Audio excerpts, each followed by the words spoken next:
Welcome to Matters Financial and Geopolitical from the Frontier. Thanks for stopping by. I'm always grateful. If you haven't seen my interview with Apurva Sanghi, he's the lead economist for the World Bank here in Kenya, Eritrea and Rwanda. And we had a really interesting conversation at the Fairmont. I'd like to think they put out a specific report, and we were discussing that. Quite a few myths were punctured in that report, and therefore it was a very interesting conversation. And then if you didn't get a chance to watch St. Paul's Mind Speak, do take a look. We've uploaded that as well on YouTube. That was Richard Britton Long, Mark Sherdown, UK real estate, a very niche market where the real estate is let to just purely the UK government. Home Thoughts, I love this photograph, an oasis in the middle of the desert, Wajir. That's Kenya Pigs. And then they also tweeted this photograph of Blue Water Rock Pool in the Ndare forest. And we were there recently when we went to Sirikoi Lodge, and I put up a photograph that I took of Nishat and Hannah by the pool. And it's a beautiful place. And many years ago, when we'd first come back, we were winding up this forest with the trees all around, and suddenly we were confronted with this enormous bull elephant. Closest we've ever been, and scariest as well. I've been reading Roberto Bolano, who I'd never come across before, and he's really powerful. How would I describe it? Stream of consciousness type writing. Every 100 feet, the world changes, he says. I'll tell you, my friends, it's all in the nerves that tense and relax as you approach the edges of companionship and love, the razor-sharp edges of companionship and love. That's from Amulet. In some lost fold of the past, we wanted to be lions and we're no more, and castrated cats. We interpret life at moments of the deepest desperation. Think of that, that's really powerful. And then I came across this recurrence evinces in what might be the book's most famous passage. Auxilio is walking home with some friends. Then we walked down the Avenida Guerrero. They weren't stepping so lightly anymore, and I wasn't feeling too enthusiastic either. Guerrero at that time of night is more like a cemetery than an avenue. Not a cemetery in 1974 or in 1968 or 1975, but a cemetery in the year 2666. A forgotten cemetery under the eyelid of a corpse or an unborn child bathed in the dispassionate fluids of an eye that tried so hard to forget one particular thing that it ended up forgetting everything else. Political reflections. Barack Obama tells the Cuban people, "Si se puede," yes, we can. I just concluded by saying that I think Havana and Tehran are really big foreign policy scalps. And when you set that against what we were saying in the Obama doctrine in the Atlantic, you can see how he had to row against the establishment tide, deliver two big scalps. Now let's go to Brussels. The attacks, trails of death and destruction all lead back to Molenbeek. And then this photograph of the suspected bombers who apparently transported their bombs in their suitcases in a taxi to the airport. This is the second strike by terrorists in a European capital in 4 months, killing dozens here. Tuesday bombings plotted under the noses of authorities just days after a prime suspect in last year's carnage in Paris was captured. And I think that is also a signal. The reaction seems to have been catalyst for the reaction seems to have been his arrest. Islamic State claimed responsibility for the attacks at the Brussels airport and on a subway train, starkly demonstrating the ability of the extremist network to direct or inspire deadly assaults in Europe, even as it suffers heavy setbacks from US-led military strikes in the heartlands of Syria and Iraq. The terror attacks were the most deadly in Belgian history. It was an apocalypse, said Samir Derouich, an airport worker. I take you back to a conclusion I've said before, but let me repeat it. In a world of 7 billion souls, with the 7 billion of us, the fat tail, these people prepared to act for their Warholian moment of fame, is quite a number when you look at the absolute number. And I think it's mind-boggling how these folks have been brainwashed. And it's interesting that so many of them are not strict Muslims, drinking or whatever they're doing, living on the fringes of Western society. And I think they've been given a very simple message, and it's a Warholian one. You know, your life can slip away meaninglessly or theoretically, and I don't agree with it obviously, meaningfully, by doing some great act of terror. They came in a taxi with their suitcases, their bombs were in their bags. They put their suitcases on trolleys. The first 2 bombs exploded. A third he put his on a trolley, but he must have panicked. It didn't explode. In this photo provided by Ralph Uzbek, travellers stand in a smoke-filled terminal at Brussels Airport in Brussels after explosions on Tuesday, March the 22nd. Days after the Belgian authorities ended their 4-month hunt for the Paris attacker Salah Abdeslam, a new pursuit began. I think the reaction to this fellow's arrest signals his importance. Put up a photograph of him holding a fish, of all things. European security has collapsed, perhaps irretrievably.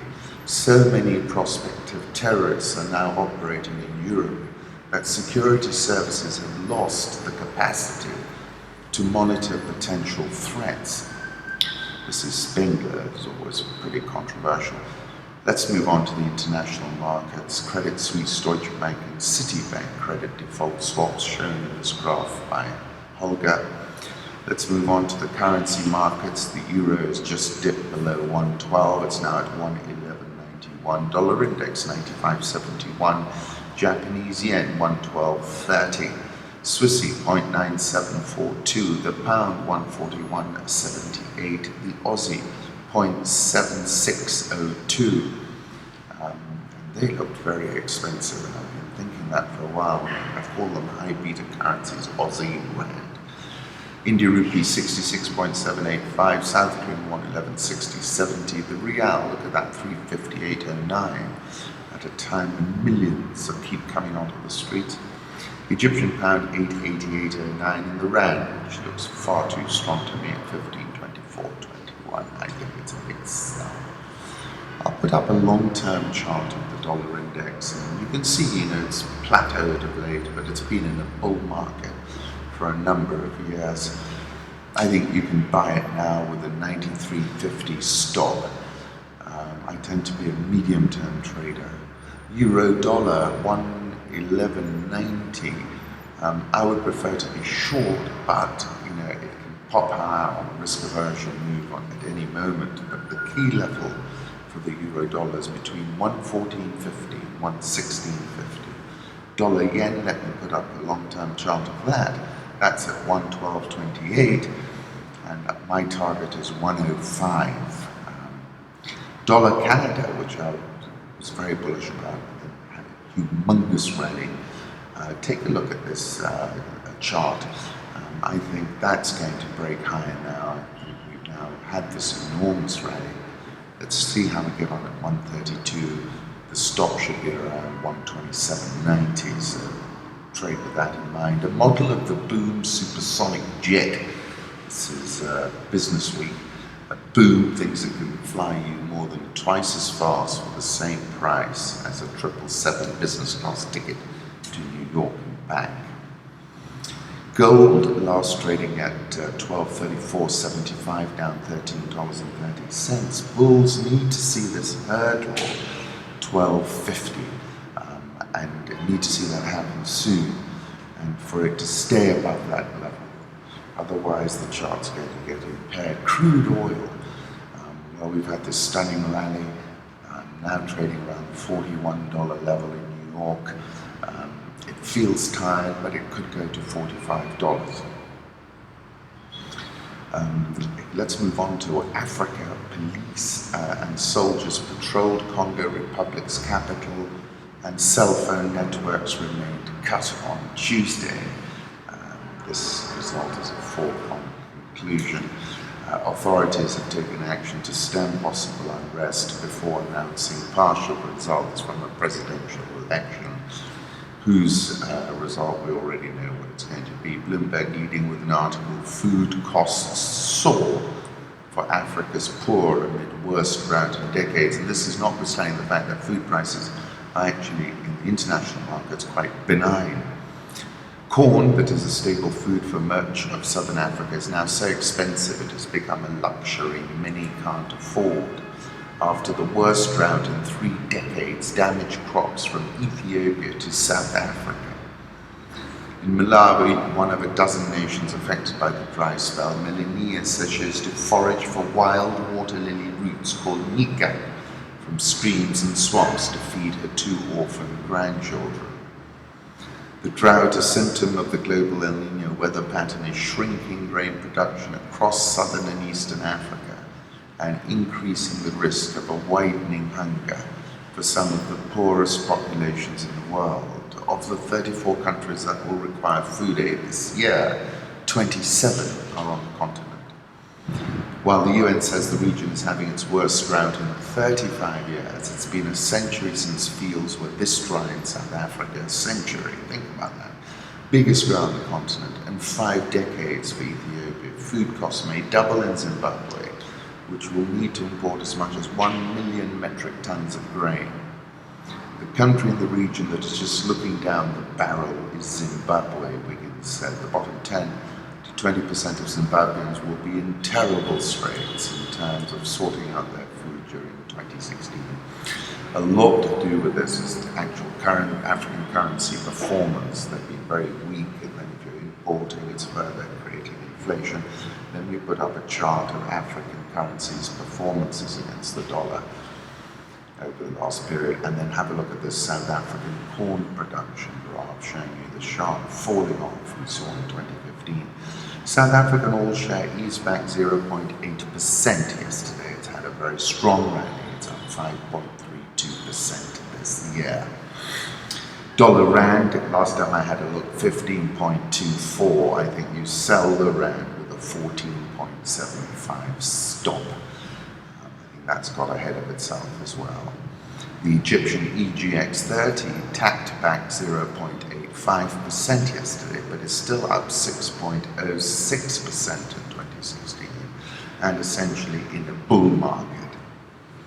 Unilever says it's insane if Nigerian currency policy stays, and you know I agree with that. It would be very insane to continue like this for months and months, Unilever Africa's President Bruno Wittfurt said in an interview on Monday. Clarity on what the right rate is would help businesses make more sensible decisions, he said. President Buhari, in a speech on Monday, said the hard currency squeeze is a temporary phase which we shall try to overcome. February and prior to that, said the same thing. I said I find it just extraordinary that such a brilliant president as Muhammad Buhari would risk it all on a bet, on a single number in a game of roulette. And I was saying those are the odds of what he's trying to do with his current FX policy. President Buhari, I'll put up a photograph of him. I'll also put up a chart I found on business of the Nigerian Naira versus, compared with the black market versus the dollar. They raised rates to 12% yesterday, and what I said is the interest rate policy in the current circumstances where the Naira is a 2-tier market is in many respects moot. A 100 basis points increase shows willingness, but inflation in Nigeria evidently could turn exponential to the upside. This may signal that the central bank is starting to lean towards, the fundamental dilemma stares us all in the face, and that is the false market and the Naira. Nigerian all shares down 9.15% so far this year. The Ghana Stock Exchange is down 4.38% so far this year. FT is leading in the Africa pages with a story about the oil pipeline dispute straining East Africa relations, and a $23 billion US-backed regional trade corridor is under threat. Public disagreements between the main oil companies involved in the $4 billion pipeline project, Total of France, Tullow of UK, and China's CONOC over the preferred route are stoking tensions between the governments of Uganda, Kenya, and Tanzania. Pipeline's route appeared to have been settled in August as the two leaders signed a deal for a pipeline from Uganda's fields in the Lake Albert Basin via Kenya's oil fields near Lake Turkana and on to Lamu on the Kenya coast. Kenya said at the time that the pipeline would be the foundation for a $23 billion infrastructure corridor connecting the two countries, Ethiopia and South Sudan, and possibly others. It had signed a memorandum of understanding with the US to help develop it. 2 months later, after intensive lobbying by Total, Uganda announced it was in discussions with Tanzania to direct the pipeline through its southern neighbor. This month came an announcement from the Tanzanian and Ugandan governments that the pipeline would go via Tanzania to the port of Tanga, and that Total had raised the $4 billion required to finance it. Total has said it is concerned about the Lamu route because of the potential for attacks on the pipeline by Somalia-based Al-Shabaab Islamist militants. Some analysts, however, say terrorism is a regional issue for East Africa, and so the risks are similar wherever the pipeline is built. Tom Dimitrov, managing director at Aeolus Kenya, which is seeking to build a consortium to develop the corridor, said the project would depend on anchor investments like the pipeline. Without an anchor pipeline investment, it will be challenging to make a new built port bankable and thus to develop the corridor, which is the point I was making a couple of times. If that pipeline goes to Tanga, you're left with just South Sudan and Kenya. It's just not going to justify that LabSat project. Ethiopia has already gone in the direction of Djibouti. Let me put up a photograph of Tanga taken from the air a while ago. Nation media reported their full-year earnings. Profit after tax declined 9.665%. Full-year revenue was down 7.578% to 12.339 billion. Profit after tax down 22.097%. Profit after tax down 9.665%. Earnings per share down 9.924%. Maintain the dividend payout of 10 shillings when you include the interim. That's 10 shillings out of 11.8 shillings. In their commentaries, the group profit after tax declined. Adverse performance was due to revenue shortfall, with the broadcasting division affected by the disruptions of television signal transmission following the switch from analog to digital broadcasting early in the year. Profitability was also adversely affected by foreign exchange losses, which is something that most of the companies that have reported profits warnings have said. The group outlook for 2016 is generally positive, with the commissioning of the new 2 billion state-of-the-art printing press and business opportunities presented by the group's leading position in the digital space. They actually rebounded quite strongly when you compare the second half to the first half, when they were really suffering with that transmission, that changeover. Put up a photograph of Joe Maganda, who is the chief executive of Nation Media. Lake Turkana Wind Power of Kenya sees electricity supply delayed. Lake Turkana Wind Power will face delays in supplying electricity to the grid when Africa's largest wind farm goes live in October, because transmission lines may not be in place, the company said. Developers of the 40,000-acre site in Marsabit County, northern Kenya, plan to have the first 90 turbines installed by September and begin generating power the following month. We expect to go live in October this year, generating 50 to 70 megawatts of power to the grid. State-owned Ken Tracker has begun construction of the 428 kilometers of power lines. However, wave challenges in Nyahururu and Upper Naivasha and security issues in Samburu are delaying completion. We have to be alert. Intertribal conflict can create security situations. There is cattle rustling in the area, and that can also create security concerns, but we are vigilant on security. Like I said, this has been a challenge for a number of big power projects, not least one in Congo. I think all the equipment is just sitting somewhere to the side. Uchumi issued an official notification yesterday around the branch closures and talking of a rationalization process. That link is on which wrap-ups Kenya shilling 101.50. Nairobi all share up 0.7% yesterday, up 0.26% year to date. NSE 20 down minus 2.07% year to date. I found this photograph of train commuters stranded in Donholm, and it reminded me of the times when I was stranded on the train. Fidelity Bank has sold British fund Duet, a stake for 1.9 billion shillings, has agreed to sell a significant equity stake to British private equity and asset management firm Duet Group for 1.9 billion shillings. This will see the capital base grow to 3.8 billion, I suspect, and it's not clear yet that they've got a meaningful majority. Food maker Insta gets 1.4 billion shillings from the IFC for funding. They've got a great new product which enhances enhances nutrition. Just to go over the stock market, Nairobi has lagged a very muscular rebound in South Africa, which was at a 19-week high. Egypt, where the EGX 30 is up about 22% in March alone, and in a bull market. And I'm saying that we've lagged that, and I expect a bit of catch up. Nation media we've spoken about. Pan-Africa closed limit down yesterday and is now minus 33.33% this year. Trans-Century, which is bouncing this morning, also closed at a fresh 2016 low, and as of this morning was minus 35.15%.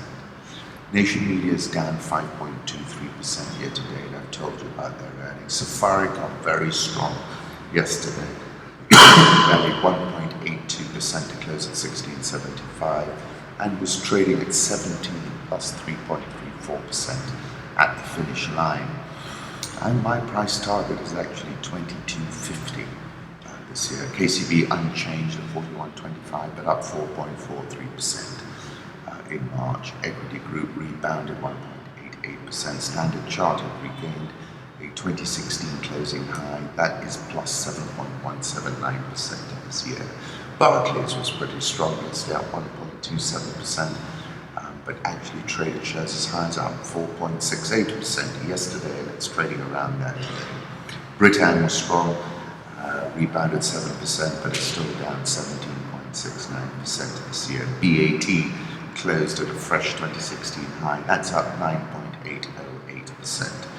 This year, ARM Cement rallied 4.38% to close at 29.75. They've been talking about a strategic investor. That announcement must surely be imminent. And as I said, Trans-Century down sharply yesterday, but on the rebound today, trading very thin. Obviously, it's got that D-Day ahead of it, about how it's going to redeem $18 million worth of bonds. They got $20 million from Corona Capital, but that was progress. Once again, thank you for stopping by.